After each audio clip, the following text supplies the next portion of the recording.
Hello friends, இன்றைக்கி ரொம்பவே டேஸ்டியான எம்மியான கோதுமை மஸ்கோத் ஹல்வா எப்படி ரெடி பண்ணலாங்கிறது தான் பார்க்க போகிறோம். இதில் ஒரு துளி நெய் கூட நம்ம சேர்க்க போகிறதில்ல. சேர்க்காமல் நல்லா சாஃப்டாக எம்மியாக எப்படி பண்ணலாங்கிறத பார்க்கலாம். ஒரு டம்ளர் அளவுக்கு கோதுமை ரவை எடுத்துக்கோங்க. அதை ஒரு பாத்திரத்தில் சேர்த்துக்கோங்க. எந்த டம்ளரில் நீங்கள் அளக்குறீங்களோ அதே டம்ளரில் தான் நீங்கள் தண்ணி ஆட் பண்ணணும். 3 டம்ளர் அளவுக்கு தண்ணி சேர்த்துக்கோங்க. சேர்த்துட்டு நல்லா 2 மணி நேரம் நல்லா ஊற வச்சுருங்க. நல்லா ஊறினதுக்கப்புறம் ஒரு மிக்ஸி ஜாரில் போட்டு நல்லா அரைச்சி வச்சுக்கோங்க. இந்த மாதிரி அரைச்சி வச்சுக்கோங்க. இதை ஒரு துணியில் சேர்த்துக்கோங்க. இதில் இருக்கிற பால் மட்டும்தான் நமக்கு தேவைப்படும். ஸோ அதனால் ஒரு ஃபைனான கிளாத் எடுத்து இந்த மாதிரி சேர்த்து நல்லா பிழிஞ்சு விட்டுக்கோங்க. மேலே இருக்கிற சக்கை நமக்கு வேண்டாம். ஸோ முடிஞ்ச வரைக்கும் நல்ல பாலை பிழிஞ்சுக்கோங்க. இது பார்த்திங்கன்னா மைதாவில் செய்வாங்க. நம்ம மைதாவை அவாய்ட் பண்ணிவிட்டு இந்த மாதிரி நம்ம கோதுமை ரவையில் செய்யலாம். கோதுமை ரவை இல்லை அப்படின்னா ஒன்றும் பிரச்சனை இல்லை. நம்ம வீட்டில் சப்பாத்திக்கு மாவு செய்வோம் பாருங்கள், அதில் 2 உருண்டை மாவு எடுத்துக்கோங்க. அதில் இதே மாதிரி தண்ணி சேர்த்துட்டு ஒரு 3 மணி நேரம் நல்லா ஊற வச்சுட்டு அதுக்கப்புறம் இதே மாதிரி நம்ம பால் எடுத்துக்கிறலாம். ஸோ இந்த பால் ரெடி ஆயிடுச்சு. இப்போ எப்படி பண்ணலாம் அப்படிங்கிறத பார்க்கலாம். ஒரு நான்ஸ்டிக் கடாயை எடுத்துக்கோங்க. அப்படி இல்லைன்னா இரும்பு பேன் ஏதாவது ஒன்று எடுத்துக்கோங்க. இதில் இப்போ நம்ம கோதுமை பாலை சேர்த்துடலாம். சேர்க்கும் போது நல்லா அளந்து சேர்த்துக்கோங்க. இப்போ நம்ம எடுத்து வச்சுருக்கிற அந்த கோதுமை பால் பார்த்திங்கன்னா கரெக்டாக 2 டம்ளர் இருக்குது. அதே டம்ளரில் நம்ம தேங்காய் பாலும் அளந்து சேர்த்துக்கலாம். இது தேங்காய் பாலில் தான் நம்ம செய்யணும். நான் ஒரு தேங்காயை நல்லா அரைச்சி பால், அதாவது தலைப்பால்னு சொல்லுவாங்க பாருங்கள், அது எடுத்து வச்சுருக்கேன்.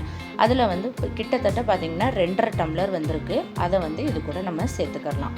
சேர்த்துட்டு இது கூட முந்திரி பருப்பும் நம்ம சேர்த்துக்கணும். ஆனால் இப்போ சேர்க்கக்கூடாது, நம்ம சமைக்கும் போது தான் சேர்த்துக்கணும். ஸோ அதையும் ஃபைனாக நல்லா அரைச்சி ரெடி பண்ணி வச்சுக்கோங்க.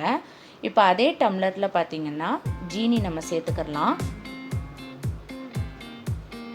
ஸோ 1.25 டம்ளர் அளவுக்கு ஜீனி சேர்த்துருக்கேன். இப்போது இதை அடுப்பில் வச்சு நல்லா நம்ம கிண்டி விட்டுக்கிறலாம். மீடியம் லெவல் ஹீட்டில் வச்சு நல்லா கை விடாமல் இந்த மாதிரி கிளறி விட்டுக்கிட்டே இருக்கணும்.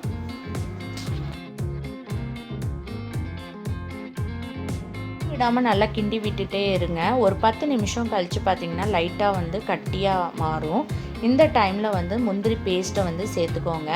ஒரு 10 முந்திரி பருப்பை மிக்ஸி ஜாரில் போட்டு நல்லா ஃபைனாக அரைச்சி இது கூட ஆட் பண்ணிக்கோங்க.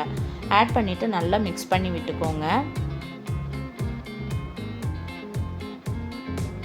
இப்போ கிட்டத்தட்ட பார்த்திங்கன்னா 20 நிமிஷம் ஆயிருக்கு. இந்த டைமில் 1 டீஸ்பூன் அளவுக்கு ஏலக்காய் தூள் சேர்த்து நல்லா மிக்ஸ் பண்ணிக்கோங்க. மிக்ஸ் பண்ணி விட்டுட்டே இருக்கணும். கை விட்டுறக்கூடாது, இல்லாட்டா கட்டி கட்டியாக ஃபார்ம் ஆயிரும். கிட்டத்தட்ட பார்த்திங்கன்னா அரை மணி நேரம் ஆயிருக்கு. இப்போ பேனில் இந்த மாதிரி சைட்லாம் ஒட்டிகிட்ருக்கோம். அதையெல்லாம் ஒன்று சேர்த்து நல்லா இந்த மாதிரி கிண்டி விட்டுட்டே இருங்க. 45 நிமிஷம் கழித்து பார்த்திங்கன்னா நல்லா உங்களுக்கு கட்டியாக வந்துடும். அந்த டைமில் நம்ம கேரமலைஸ் பண்ண சுகரை சேர்த்துக்கணும். அந்த சுகர் எப்படி பண்ணணும் அப்படின்னு பார்த்திங்கன்னா, ஒரு 2 டேபிள் ஸ்பூன் அளவுக்கு சுகர் எடுத்து ஒரு பேனில் போட்டு நல்லா ஹீட் பண்ணிக்கோங்க. ஹீட் பண்ணும் போது பார்த்திங்கன்னா நல்லா உங்களுக்கு கலர் மாறிடும். அந்த கலர் மாறின அந்த சுகர் சிரப்பை இது கூட நம்ம சேர்த்து நல்லா மிக்ஸ் பண்ணி விட்டுக்கலாம்.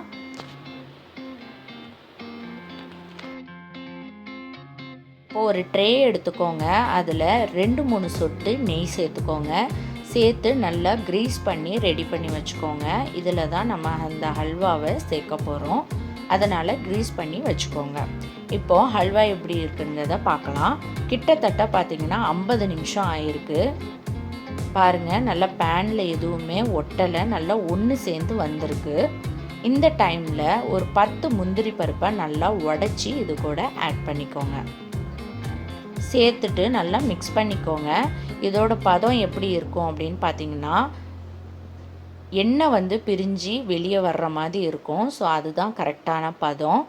நம்ம நெய் சேர்க்கலை, எண்ணெய் சேர்க்கலை, எதுவுமே சேர்க்கலை. ஆனால் எண்ணெய் பிரிஞ்சு வரும். எப்படி அப்படின்னு பார்த்தீங்கன்னா, தேங்காய் பால் சேர்த்துருக்கறனால அதில் இருக்கிற எண்ணெய் பிரிஞ்சு வரும். பிரிஞ்சு வந்ததுக்கப்புறம் கேஸ் ஆஃப் பண்ணிவிட்டு இந்த மாதிரி க்ரீஸ் பண்ணி வச்சுருக்கிற ட்ரேயில் நம்ம சேர்த்துடலாம். சேர்த்துட்டு நல்லா ஈக்குவலாக இந்த மாதிரி செஞ்சு வச்சுருங்க. இதை அப்படியே விட்டுருங்க. 1 மணி நேரம் நல்லா ஆறுனதுக்கப்புறம் இதை நம்ம பீஸ் போட்டுடலாம். ஒரிஜினல் கலர் பார்த்திங்கன்னா பேல் ப்ரௌன் கலரில் தான் இருக்கும். ஏன்னா இதில் வந்து கேரமலைஸ் பண்ண சுகரில் நம்ம சேர்த்துருக்கிறதுனால அந்த கலர் தான் இருக்கும். 1 மணி நேரம் நல்லா ஆறுனதுக்கப்புறம் இந்த மாதிரி பிளேட்டில் சேர்த்துக்கோங்க. இப்போ இதை நம்ம பீஸ் போட்டுடலாம். ஸோ அவ்வளோதாங்க, ரொம்ப டேஸ்டியான ஈஸியான மஸ்கோத் ஹல்வா ரெடி ஆயிடுச்சு. ஸோ கண்டிப்பாக ட்ரை பண்ணி பாருங்கள், ரொம்பவே சூப்பராக இருக்கும். எப்போவுமே எல்லோரும் வந்து மைதாவில் செய்வாங்க, நம்ம டிஃப்ரெண்ட்டாக கோதுமை ரவையில் செஞ்சுருக்கோம். ஸோ கண்டிப்பாக ட்ரை பண்ணி பாருங்கள், ரொம்பவே டேஸ்ட்டாக இருக்கும்.